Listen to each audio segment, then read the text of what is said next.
happening now. We'd like to welcome our viewers from across North America and around the world. This is the EdTech Situation Room, episode 164 for February the 6th, 2020.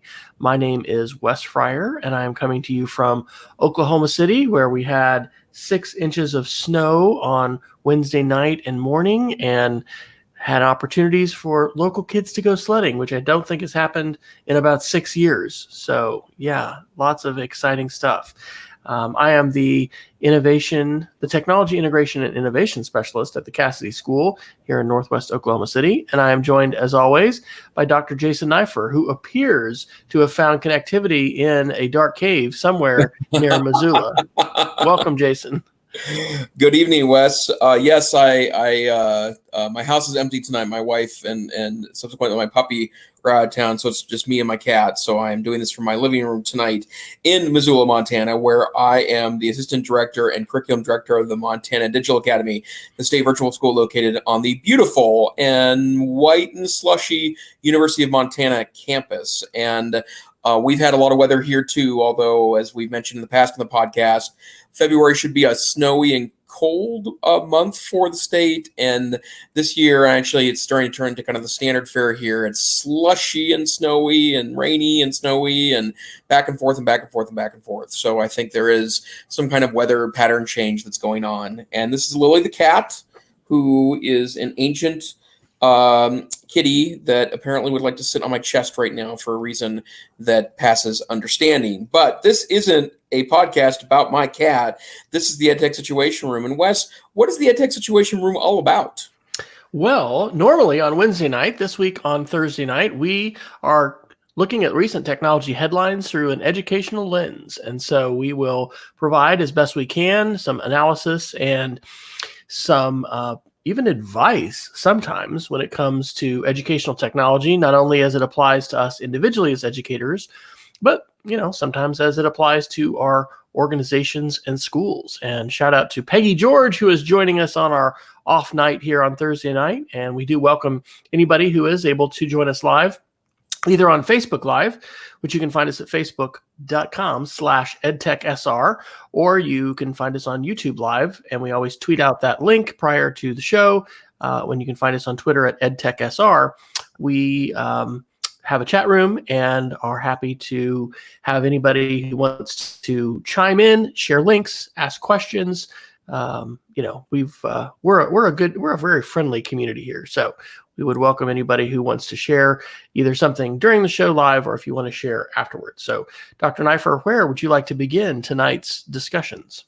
Well, there's a lot of obviously things going on nationally right now. We are not a politics podcast, as we mentioned many times here in the past. And let's be honest, you really don't want to get Wes and I started on politics. We will both rant away. We're both former college debaters and unafraid to express our opinion about such matters. But I do think this week's shenanigans, as it relates to the Iowa caucus, particularly the Democratic side of the Iowa caucus, is an interesting study in technology integration that I think has a broader message for schools. So for those of you unaware of the situation, there is some details from NBC News on February 5th, and also probably every source of news you've been looking at the last 72 hours. But Monday night's Iowa caucus doesn't have final results yet, although I just was sent a notification that maybe a final result is imminent. But there was an issue because the Democratic caucus in Iowa, that in the caucus system, it's hard to describe in like 10 sentences or less, but basically it involves people showing up to various locations across the state of Iowa, and then there is an initial count of votes, and then there's a time of persuasion where other members that are caucusing can try to persuade those to change their mind to go to other candidates. Sometimes candidates are declared inviolable because of a lack of support, and those supporters will go elsewhere. And they take a secondary count, and then based on that, they assign a delegate number that ultimately turns into the number of delegates that will support that candidate in the Democratic National Convention. The nominating convention later this summer. And what happens is that it can be very ruckus.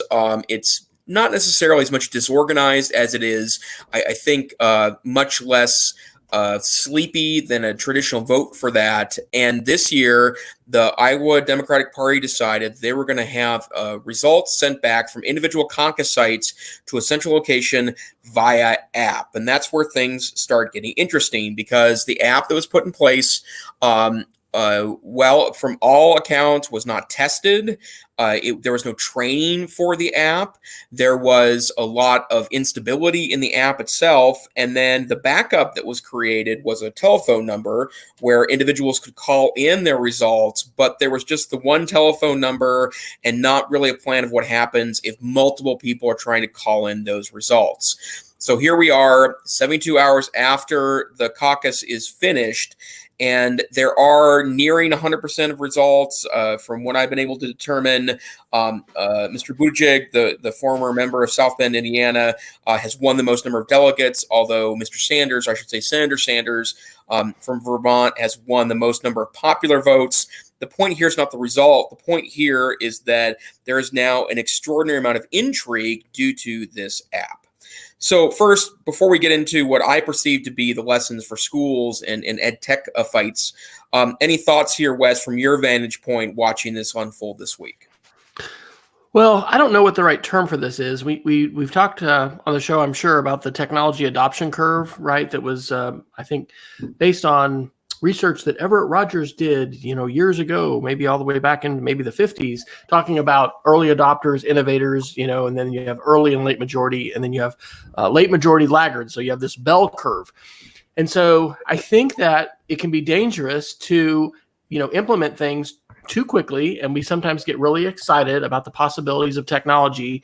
And we've been doing a lot of discussions in a class I'm teaching on Sundays about genomics and about gene editing and CRISPR and things like that. And I think that, there's a tendency in some cases for people to, think that we need to go further than than we're really ready for with the technology. And so anyway, if anybody knows what a word for that is, I think the same thing is happening with elections, because I don't think that, going all digital for elections is a good idea at all for anybody. I think that, the idea is good.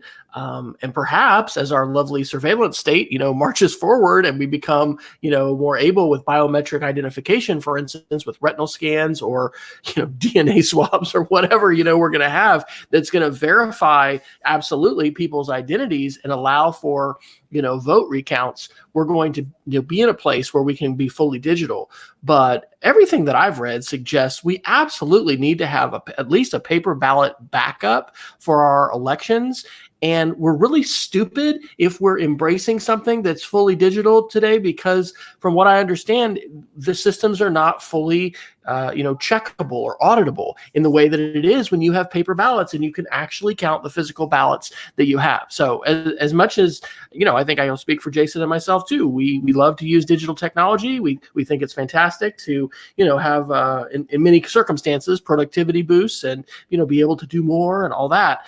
But when it comes to elections, I just think people are jumping the gun, and whatever that word is for trying to do it too soon, that's what we're doing in some cases with technology. And I think it's good for us to have high expectations for an app, but, to release that without training and without, proper vetting and testing, it's just very irresponsible. And, it's unfortunate that this happens for multiple reasons. Whatever people's political persuasion would be, we want to, I think, have strong faith and confidence in our electoral system, no matter what our political persuasion is. Absolutely. And then I think there's a broader message here as it relates to schools, in that actually there's quite a few of them here. And I keep trying to find this article, and I know I will find it at some point, but I mentioned it in the past in the podcast. One of the first signs that I had that we could mess up the mobile revolution that started 15 years ago is that we would try to overreach what mobile phones could do. And I'll give you an example of this. And I need to find the article, and I might spend maybe some quality time this weekend doing it because I cite it quite a bit. But there was a State Department of Education person, Midwestern somewhere, I think, I'm not entirely sure, but she had stated back in the T9 cell phone days, so early days of mobile phones, that someday you could text your chemistry homework to your professor. And I remember hearing that, actually a little outraged, because it feels like that that's not the point, right? Like, there is an extraordinary thing that can happen, but don't apply the wrong tool to the job. And when I first heard about this app, I said, how silly is it to sit there with a small screen and a virtual keyboard and type in numeral results for an election? Like, that begs for a laptop computer, which I'm guessing it's not a real stretch for someone in any of these caucusing sites in Iowa. A mobile app seems like the absolutely wrong application to that. But then as the story started unfolding this week, I heard stories on NPR from precinct captains that were running precincts and running the caucus sites, that they weren't given training on the app. There was no documentation for the app. The app itself was confusing.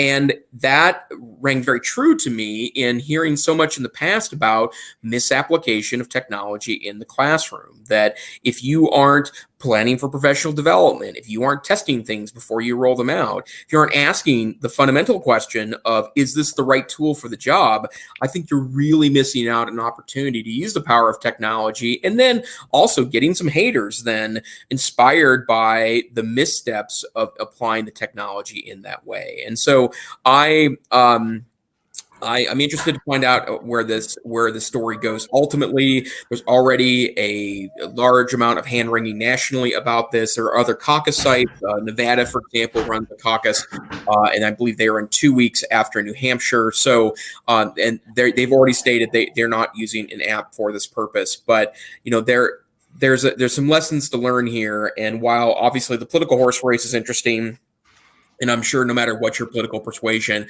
I think there are larger lessons here, for lack of a better term, for those that are taking technology and wanting to implement it in classrooms.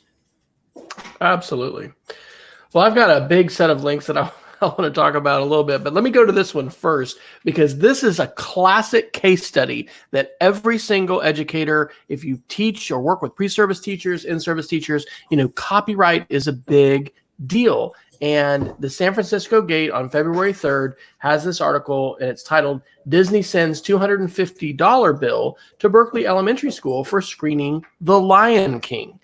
One of the things that I have said repeatedly in numerous sessions about intellectual property and copyright and books that I've written, and blog posts and podcasts is, don't share a Disney movie and charge admission at your school for a fundraiser, because this is an egregious and flagrant violation of copyright, and it will get you in trouble. Well, the parent-teacher organization, or PTA, at this elementary school, did just that. And they solicited donations, and they had money. And they actually could have been punished at a much higher level than just this $250 bill. But, Disney said, hey, you need to pay a licensing fee to be able to do that kind of public, show for entertainment, and then charging money. So this is a good opportunity to talk about fair use. What is educational fair use? We had a lovely video, actually, and I need to write a blog post about this, that our elementary music teacher remixed it to one of the Lion King songs, In the Jungle, but they wrote original music to it, lyrics, and the kids performed it. And then our second graders, were the ones who sang it, had this wonderful, video that they made to it. It's just great. And it's a good example of educational fair use from the standpoint that it's a transformative work. It's a remix. It's being done non-commercially.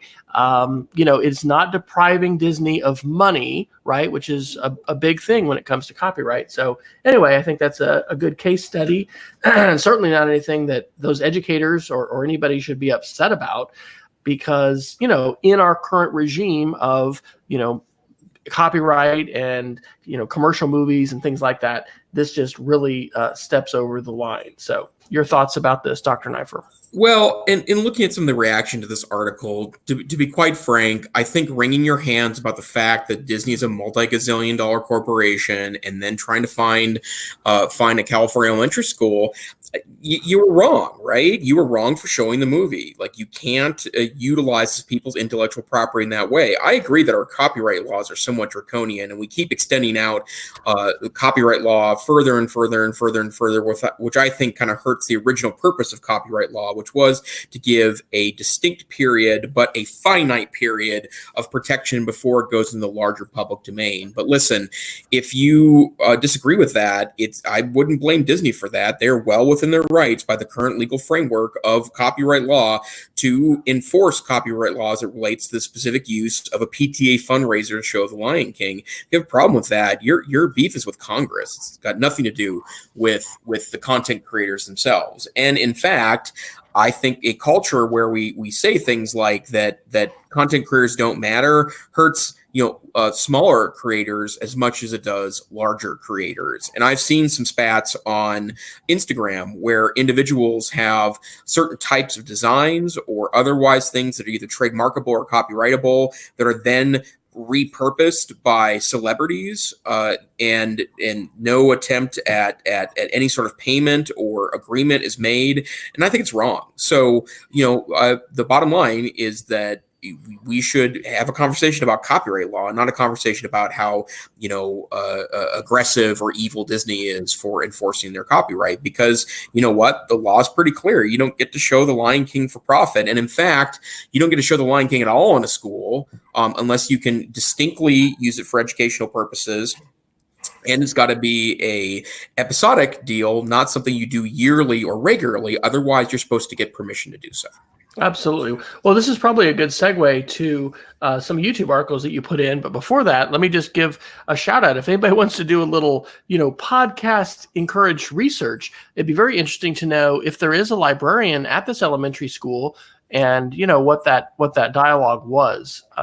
Because, in the event that there's not a librarian, there's a great case for librarians to stand up and say, look, one of the reasons why we need to have local champions, not only for media literacy, but, digital literacy and understanding copyright and the ways in which we, need to be living inside the boundaries of the law. And there's a lot of freedom that we have as educators. We don't have unbounded freedom to do whatever we want, but there are limits. So what about this YouTube stuff, Dr. Neiffer? I hear there's some changes afoot. Well, this is a follow-up article from, I think this was in December when we initially talked about this. But as we mentioned before, YouTube has started enforcing a new set of policies as regards to content creators, and particularly what it does from users they can identify as child users. So that's the ages 13 and under. And there is the Child Online Privacy Protection Act, or COPA, which is an act that specifically bars targeting advertising towards kids. And again, kids, we mean 13 and under. And YouTube was fined a large amount in latter 2019. And part of the agreement that they made with, I think it was the FTC that enforced the action, as part of that agreement, they agreed to change the way that they monetize some videos on the YouTube platform. And as I mentioned, I know a lot of content creators, including some in Montana, that had, I think, legitimate concerns about how vague the new rules are, because they are content creators that aim their videos at adults.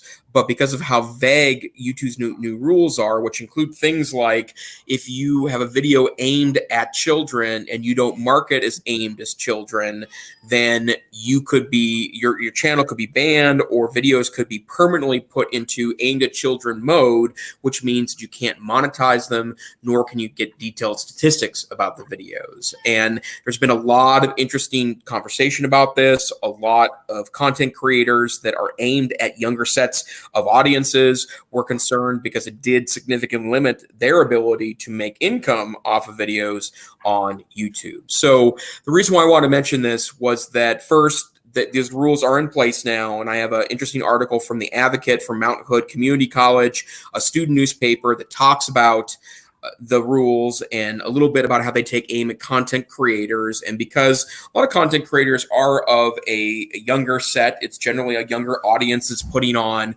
medium and small size channels. I think that's an important piece. But I also want to give a shout out to another EdTech podcast. It's the EdTech Takeout. And a shout out to Jonathan, Amber, and Mindy. Their 71st episode talks about these changes in YouTube.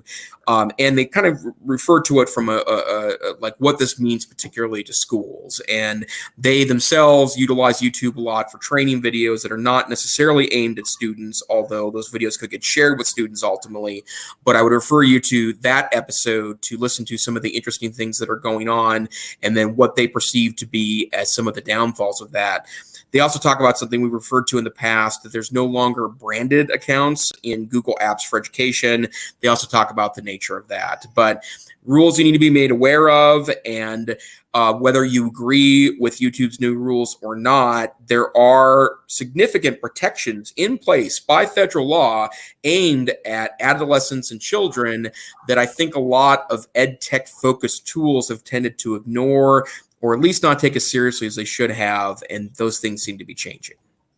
Well, I really need to follow up. I got a tweet from Ben Kalb, who is Mr. Kalb, Mrkalb. He has the Brain Waves, not brain, but with a V, Brain Waves podcast. He's out in Longmont, Colorado, and they've made some changes to what they allow in terms of YouTube on their student devices as a result of terms of service changes. And so I want to do some more diving into that, finding out a little more about that decision. He said it was a complex decision, but these changes with YouTube, they are responses to outcries and issues we've talked about on the show in terms of the ways in which some pretty bad content, quote unquote bad, we'll say, offensive to some and arguably inappropriate content, has been available, and even, specifically through the algorithm, targeted to children and to others, the ways in which data has been shared and monetized. Fines have been given to YouTube. So this is a privacy issue. And I put another article in. This is from the YouTube official blog on February 3rd. This is a positive thing, but it also ties to YouTube and changes. And the title of the article is "How YouTube Supports Elections." And so it is speaking to issues of disinformation and ways in which election-related content violates their policies. And so talking about the community guidelines, they have deceptive practice policies. And so, they're going to terminate channels that attempt to impersonate other people, or channels that try to artificially increase number of views, comments. We've talked about the weaponization of social media, the way in which YouTube videos, are created by algorithms, and then, Twitter accounts that are operated by bot networks. And so, they are liking and favoriting and trying to boost up, these different narratives that ultimately, some groups want to come into mainstream media. These are responses to these things. And we've broadly, Jason has termed it the tech correction, right? We've had, since the Cambridge Analytica, reveals of the 2016 election and the ways in which, people's data was utilized illegally to do things, we're having the companies respond. And so I think it's very good to see these kinds of responses. One of the paragraphs here in this YouTube blog post is titled "Raise Up Authoritative Election News." And it says that they are, quote, raising up authoritative voices, including news sources for news and information. Just this last week, I was, helping my students, and this is interesting from a terms of service, aspect, but I was helping them set up accounts on Pocket, okay, which is a third-party, service. And so we're talking about how to read the web with less distraction, but how do we determine a trusted voice? How do you figure out, is this somebody who's, writing an article out of their garage, or it's some group that wants to influence an election, and they may be from another country or from some kind of group, or it's actually a journalist. And I'm teaching 5th and 6th graders, right? This is challenging. And so one of the things that I've helped them do, we're using a website called Newsy, newsy.com, which I really like a lot as, short video summaries of news articles.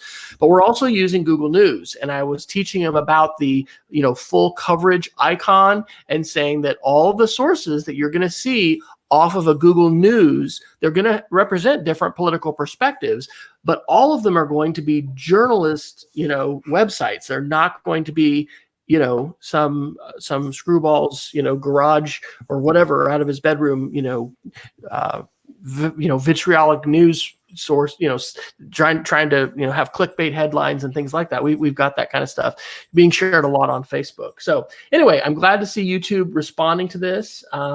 Any other thoughts that you have, Jason, about these changes in terms of elections, or have you heard about any of that terms of service stuff and any Montana schools talking about, maybe changing whether or not students are allowed to have access to YouTube? I've not heard any specific in that way, but one thing I do want to mention that I think we need to remember when we talk about YouTube, especially as it relates to EdTech, is that the problem with any restriction on YouTube is that this is where you go now for video in 2020. And I'm not just talking about user-created video. I'm talking about, 25 years ago, nonprofit organizations, and the one I'm thinking about right now is the Zero Population Institute, who used to put out great videos. I'm a former social studies social studies classroom teacher, and I used to talk a lot about population growth and as part of world geography classes that I taught. And there is a lot, the Zero Population Growth Institute used to put out videos every couple of years that showed animations about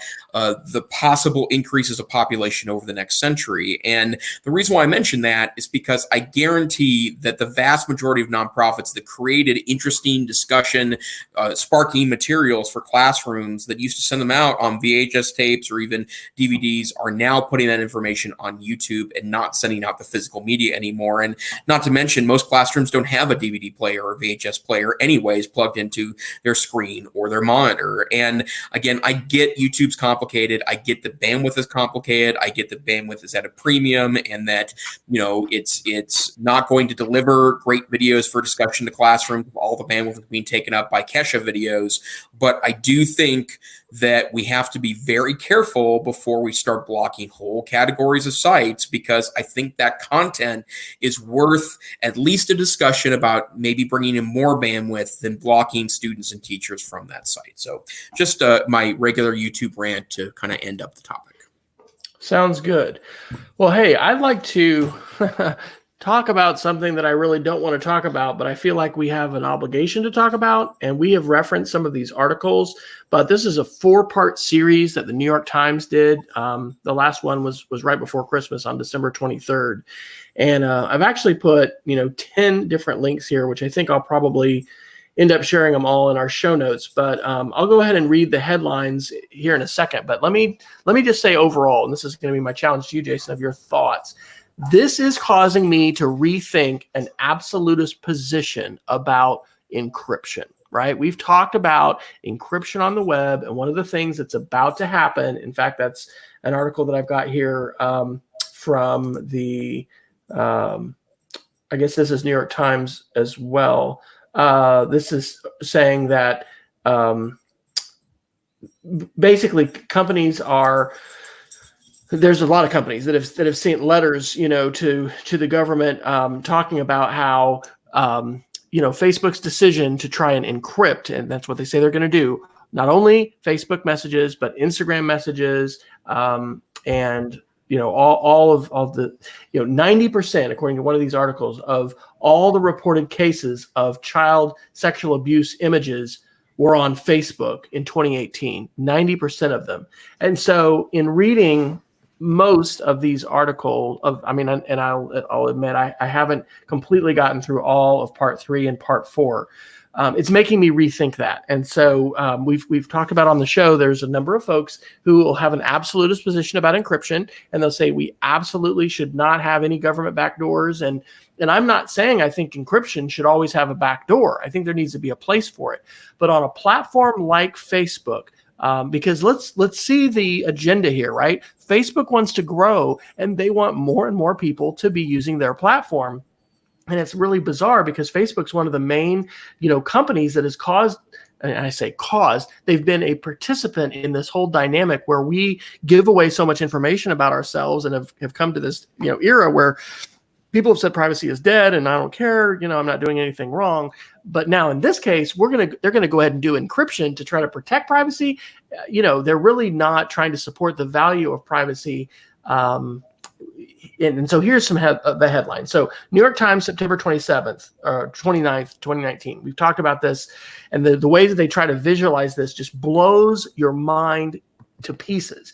The internet is overrun with images of child sexual abuse. What went wrong? One of the things that's so disturbing about this is the ways in which laws changed in the United States in 2008, but they weren't fully funded by the Congress. And so I might have mentioned before on the show that our middle daughter is right now studying digital forensics. In fact, she has a crime lab class that she's been taking this new semester that started, and she had a real overview seminar class last year. But personally, I don't hope that our daughter is going to be one of these people having to patrol the internet for the horrific content that's out there, right? One of the things these articles has brought out is that companies like Facebook and Twitter are not using scanning technologies that could keep a lot of these images from being redistributed.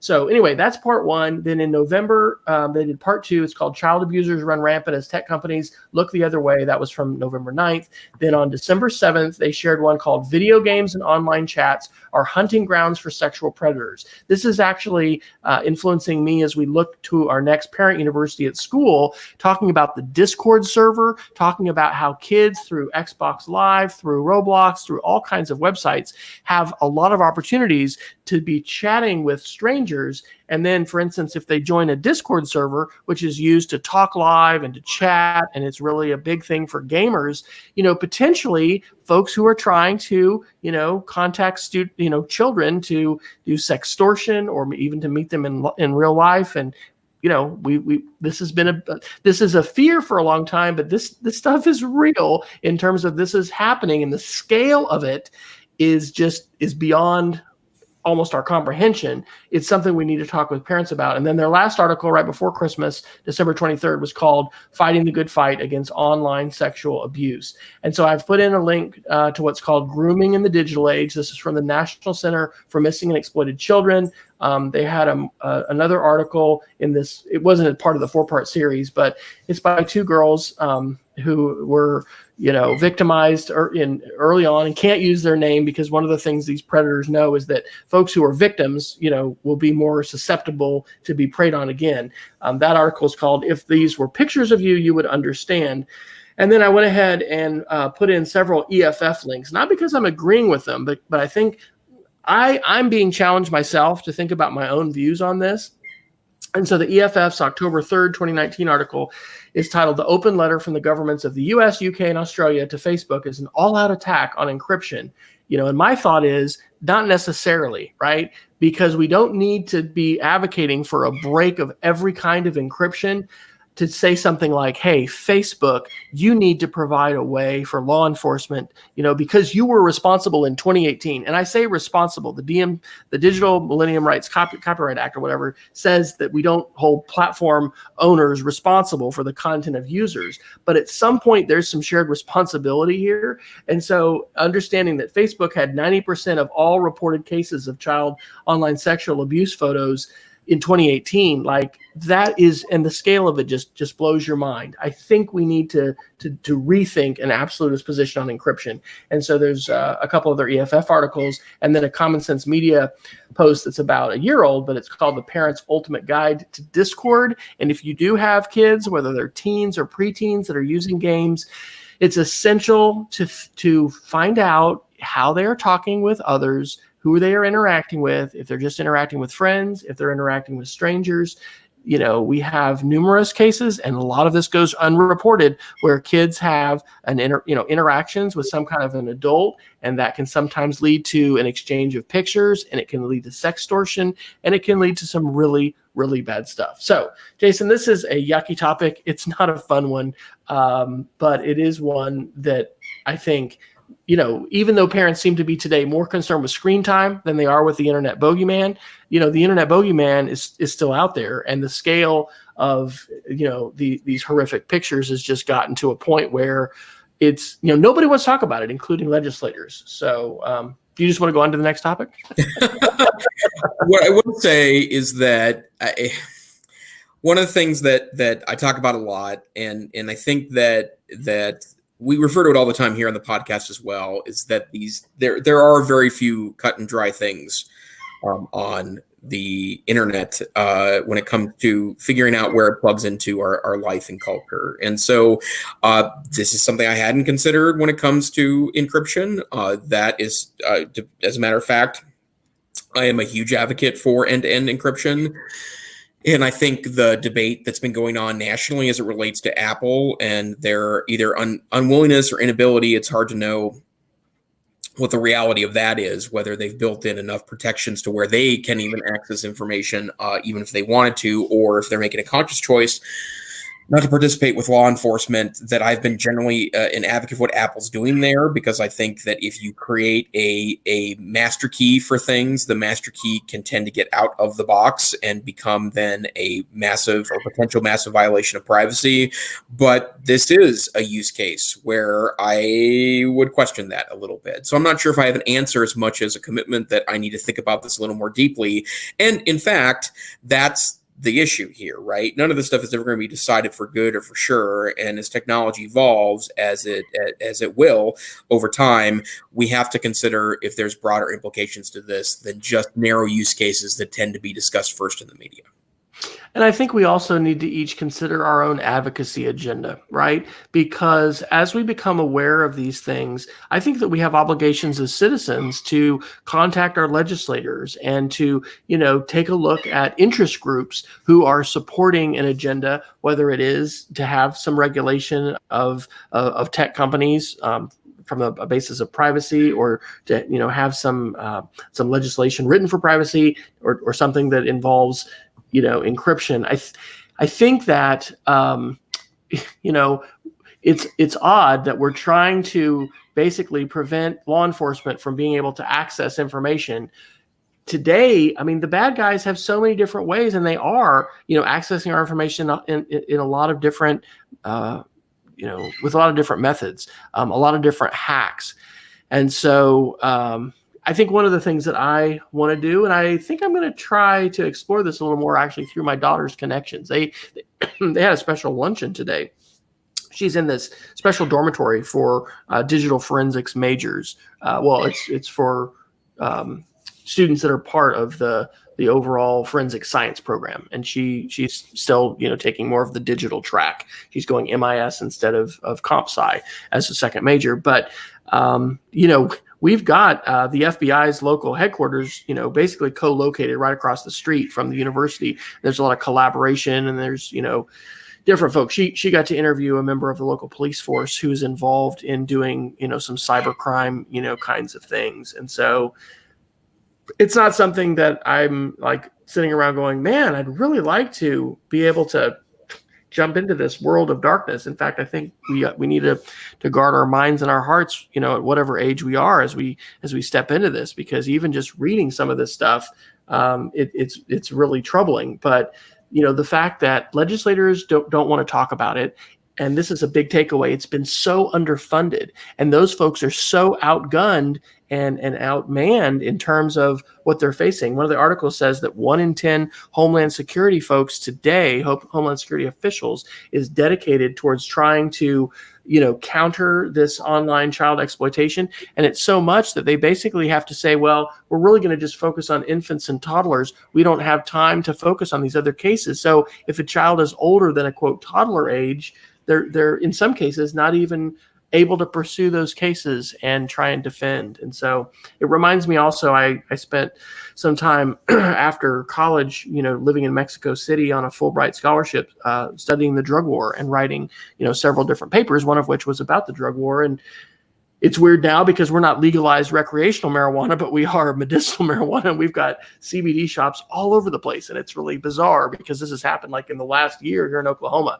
But, countering the scourge of illegal drugs and illicit drug use is not a war that gets won and it ends. It's something that continues, like crime, right? Crime is going to continue to be a part of the landscape of humanity. So I think that we all ought to think not only about sort of just cognitively and, in our own minds, learning about these things. We need to think about an advocacy agenda. And I'm not trying to say we're becoming a political show, but I am saying we talk about student voice, we talk about digital citizenship, we talk about using these tools, well. I think we need to consider the ways in which we need to take the information and the perspectives that we can gain as, quote, technologists, or those who are a little more into, what is a VPN? What does encryption mean? What are the implications? And we need to be talking to our elected representatives about that. So I think I'm going to try to take that on as well, because this is really important, and it's something that regulation and legislation will affect, as we've seen Europe with the GDPR, have effects here in the United States. We may or may not be the ones here in the United States to pass this legislation, but it's certainly something we need to consider. Outstanding. Where to next, sir? Let's see here. Why don't we talk a little bit about? This is an easy, quick one. Happy 15th birthday to Google Maps, which is started off as a web-based property, and then over time has become a must-have mobile app, both on iOS and Android platforms, and eventually it offered things like directions, driving directions, walking directions. I was traveling this week. I was at the Idaho Educational Technology Association in lovely Boise, Idaho, and also stopped by and saw my friends at the Idaho Digital Learning Alliance, the state virtual school in Idaho, great colleagues and friends of ours there. And it also has things like lane guidance, so that when you're driving through especially urban areas and you need to be in this lane or that lane to access things, it's got awesome things there. I'm again, former social studies teacher, so I do think there is value in digging out good old-fashioned paper maps, knowing how to use those, not because necessarily you might ever have to use them, but because I think there's important things that you can learn there about spatial geography and spatial knowledge and direction. But it's certainly made things easier for us. And I want to quote my wife, who 12, 13 years ago, when we were renting cars, we used to be offered a GPS. You could buy a GPS that mounted to your dashboard in your rental car. You could buy one personally. And when they said, "Did you want this?" and I'd ask the price, and they would say $15 a day. And my wife looked over me and she goes, "Well, cheaper than a divorce." So Google Maps, preventing marital discord everywhere. So I'm assuming, Wes, that you use the Google Maps occasionally for your traveling pleasure.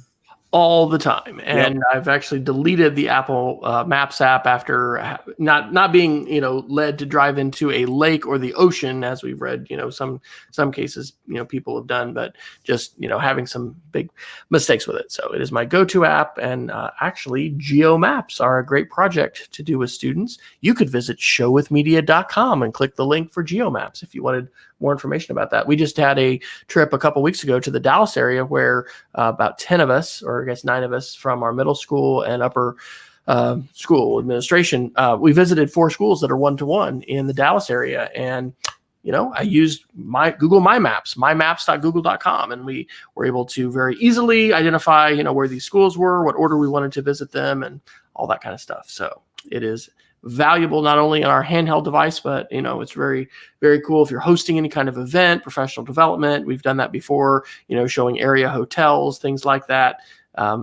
GeoMaps are a great project because it allows you to, overlay information, geospatially. So you can not only have your map pins, but your, photographs, your links, data, things like that. It's good. Hey, what about this Apple stuff, the tragic iPad? You're going to diss the iPad on us tonight? What's up with this? Well, I want to diss it. What I want to do, though, is maybe start a discussion. We're a couple months away from the 10-year anniversary of the release of the iPad, and I'm sure that Wes was in the same position I was, that the announcement of the iPad was a long time coming. It very interesting. It was one of Steve Jobs' last reveals before he ultimately retired from Apple and then ultimately passed away. And I believe it was fall 2012 or 13. and obviously an important device. But the reason why there's been a lot of media about this particular topic in the last couple of weeks, the 10-year anniversary is important, along with the release of Apple's fourth quarter results, or the holiday quarter results. They took in a record $91.8 billion in sales. And one of the items that they don't break things down very easily for users, because they don't have to. That's based on a legal obligation of what they need to break down or what they don't. But most of the analysts have taken a look at the numbers, and I would refer you to a great article from Six Colors on January 28th. It talks about what they're increasing share in, or where sales have increased and where sales have decreased. But iPad sales have remained fairly stagnant over the past couple of years, and in fact, in some cases, have decreased in their overall part of Apple sales. And the iPad, in a lot of people's view, is turned into a bit of a dud. And so I want to refer to an interesting article from Stratechery, which is a well-respected technology blog, and it basically goes through where is the iPad meeting its promise and where is it not. And the reason why I wanted to put this in front of your eyes, Wes, is I know how big of an advocate you are for the iPad. I know how much you yourself use your iPad. And in fact, many weeks when you are broadcasting the EdTech Situation Room, you're doing it from your iPad, right? And in this case, you're using it for, I'm looking at notes, I'm assuming is what you're using your iPad for tonight. You've got microphone rigs to plug into it. If you stands with them, you do green screening with it. It's an extraordinary creation device. But this article talks in some detail about how the iPad in a lot of ways has really not met its promise as a content creation device. And then more importantly, it really does end up kind of sticking in the middle ground of content consumption, as opposed to being a great creator's device or doing anything beyond that as a concept. Now, obviously, there's a huge debate here, because I don't think the iPad is any different than other platforms of tablets, that minus maybe the Amazon tablets, which in a lot of cases are giveaways by the price they're selling them for. Tablets really have diminished in sales because I think cell phones have become more functional with larger screens, and the single device beats multiple devices. But I want to ask you, Wes, in context of the upcoming 10-year anniversary, is the iPad still a great go-to education device? Is it a great content creator device? Is it meeting its ultimate promise?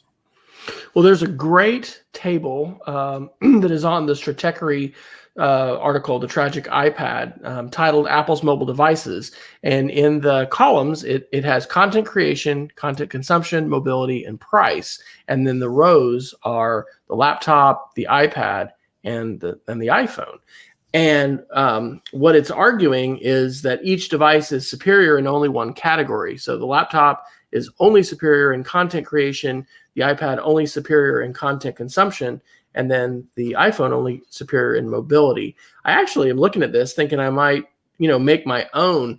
And I'd really like to hone in on that content creation column, because if you talk about text, content creation, most of us who have tried, and I have at times, to make a switch for a period of time to say, I'm going to be iPad only, have been very frustrated by the keyboard or the lack of the keyboard, and just the challenge of, an app-based environment versus a full web environment.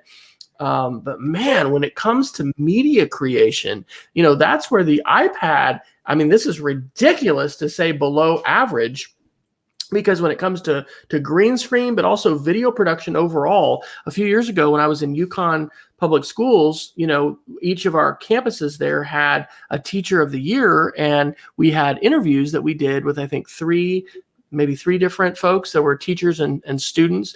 And so I think it was like over a period of 2 days, I went to each campus, was set up to interview those teachers and students. And then like before I left each school, right on the iPad, I was, editing the iMovie, exporting it, getting it done.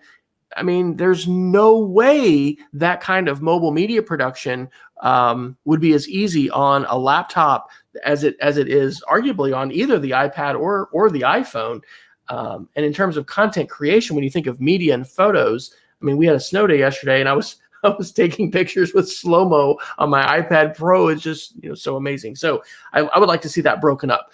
We are in the midst of talking as a school about one-to-one initiatives at our middle school. I'm not going to be revealing anything, that's going to be secret or, compartmentalized information here. But like I said, a couple weeks ago, we sent a group down to the Dallas area.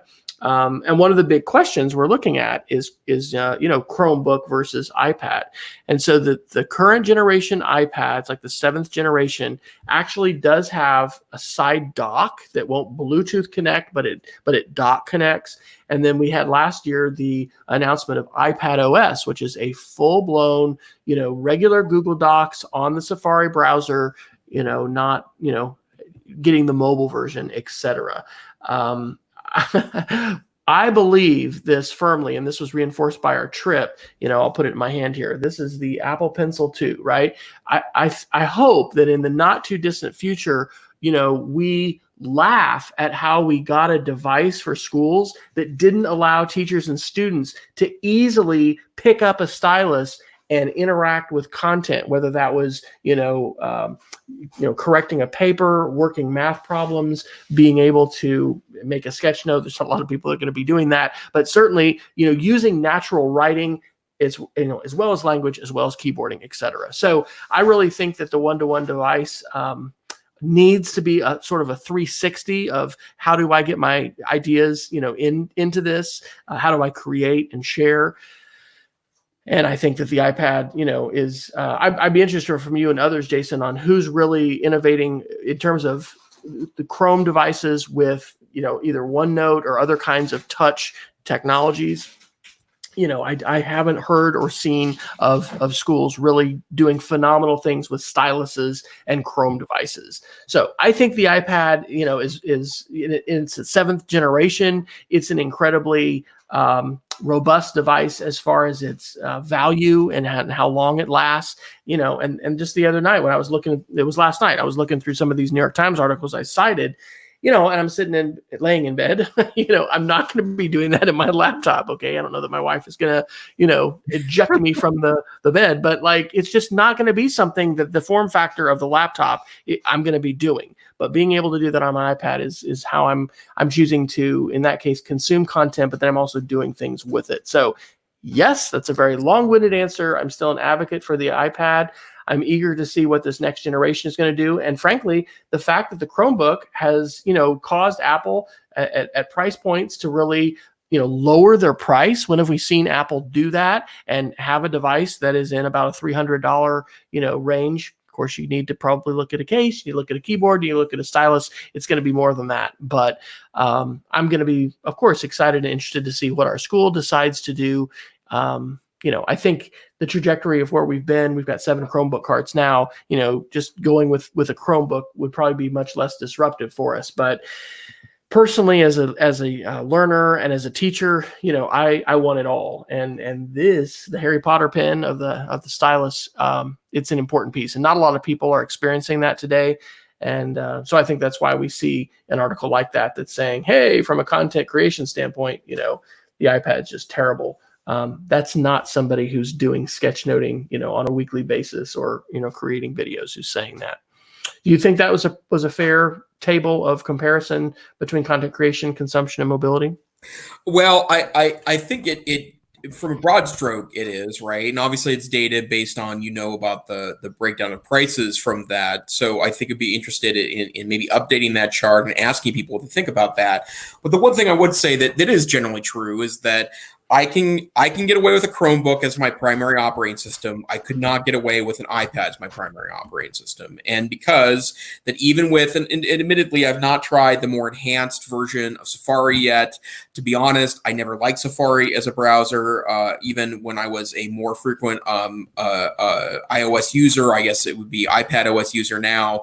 I never really found or had an opportunity to use that. So I can't say for absolute certain, but I do think there is a distinction between productivity and creation, right? Creation is a big part of productivity for me because of the nature of my day job and what I do spend a lot of time doing as a user. But the bottom line for me is that I still think that we're still trying to find one device that does it all, and I just don't think that's very fair, right? I think that it's multiple devices, and it's going to be a long time until we find the one device that rules them all. That there's probably always, at least from a matter of size, always going to be a bigger device and a smaller device. And when I say that, I'm talking about, in essence, I'm not even saying power users. I'm just talking about people that are beyond consumption users, right? Like my parents they both have laptops. My mom, I guess, does have a use for one because she is a business owner and does keep books for her own business. But beyond that, my dad has a laptop and doesn't need a laptop. He can get away with a tablet. But for users that do anything beyond consumption of media, I do think that there is some power in having multiple devices that do that. And while I probably would be tempted to get a cart full of Chromebooks over iPads if I were in a classroom, I also would love it if there was 4 or 5 iPads in my classroom to enhance content creation as part of that process. And maybe the collection of data or the collection of media is the iPad, maybe the editing of the media is partially iPad. And then we move eventually back onto the Chromebooks if I were trying to find perfection. But I do think that considering how powerful the iPad chipset is, considering the battery life on the iPad, considering the beautiful screens on the iPad, I do think Apple owes a little more development and maybe some thought into enhancing that particular platform. So I'll leave that at that. Sounds good. Hey, we're gonna be approaching Geeks of the Week, and I don't see your link in there, so you may need to come up with something quickly. But to really put you on the spot with multitasking, how about the Smart Stuff article from Engadget? It's titled "Every Smart Device You Love Will Die." What does this mean to me as a consumer? Well, this is an interesting article because it's a follow-up of something we talked about last week in reference to Sonos products. We talked about last week that Sonos had announced that they were going to ask users to put their old devices into a recycling mode, which essentially disable the device. In exchange for that, they would give a discount on updating those devices. And I guess I didn't really think about this last week, but this article, along with some other media I've seen from Sonos, in response, and to be fair, Sonos has announced that they reversed that decision because they don't feel as if their market had supported them on that. So they're going to continue to support Sonos devices as long as they can with updates that make sense on the hardware. But the point of this article, which kind of talks about this notion of smart devices and what happens to old smart devices, is that all smart devices will die at some point, because if there's software running them and the software is critical to the function, at some point that software will stop being updated, which means at the minimum it's a security risk. And then at some point that software is going to stop functioning because it's too old or can't interface with newer technologies or can't interface with newer networks. And with everything coming out as a smart device, smart speaker, smart television, smart home devices, that there is a somewhat natural end of the product that will occur. And they particularly mention vintage audio equipment. There is a huge market in 2020 for people looking at 1960s and 70s and 80s era audio equipment, many of which is run by some form of minimal electronics, but it still works in 2020. And the ubiquitous RCA plug, which is the standard way that a audio source talks to a receiver and the receiver talks to speakers, works just fine in 2020. And you can plug in your personal computer to a 1970s era receiver, which is then pushed out to 1960s era speakers, and get a beautiful crisp sound on that equipment. And that just dies in an era where software runs the deal, which means there's planned obsolescence in everything. So, 50 years from now, your Alexa speaker, your classic Alexa speaker, probably not going to be a hot commodity because it probably doesn't work at all. Absolutely. But of course, we've seen that happen with appliances more generally. My grandfather, loved taking apart our tube TV every Christmas and, was an appliance guy. One of his fellow, in fact, I gave my first TED Talk telling a story about him, Fred McPherson, who was an appliance repair and sales guy down in Itasca, Texas. And those days have gone by the wayside, as all our technologies are essentially disposable, and folks would like to just see us, throw them away and purchase something new in a few years. It'll be interesting if that dynamic changes at some point, either through a DIY movement or, other folks that are able to, monetize more lasting consumer goods. So we are at the top of the hour. We need to do some Geeks of the Week. So I'll do mine quickly.